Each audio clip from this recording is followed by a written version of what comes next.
parte também, bom menina pensa, dar um pouco de presença, a nós está culminar a semana de awareness para exportação, maneira nós podemos informar, exportação também forma uma parte importante da totalidade da economia do Consul, ou sombra, no momento que nós podemos exportar, nós podemos ampliar nosso mercado, nós podemos vender mais produto, etc.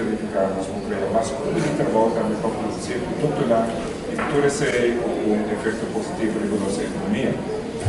PC, nós chegamos à conclusão que para qualquer tipo de exportação do Consul tem muito espaço para nós seguir promover e crescer no setor de exportação. Esse ano aqui tem diferentes sessões, informação importante, e me digo que a atenção está muito bom.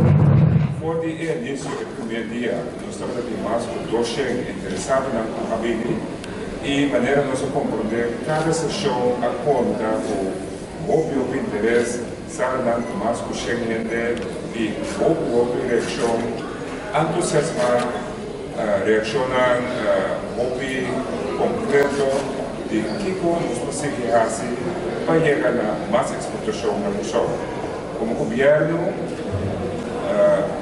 através de coordenação do nosso departamento de relações exterior e de economia, nós vamos trazer uma estratégia de exportação. A estratégia é nós vamos acionar um concreto para estimular nossa exportação.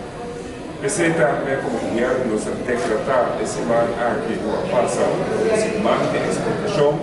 A cada ano de novo, esse ano aqui nós para que tudo vai depender do desenvolvimento de exportação e ojalá outro ano, nós nós vamos mostrar de novo concreto também com nossa iniciativa foi de agora aqui e durante o ano nós vamos seguir trabalhando.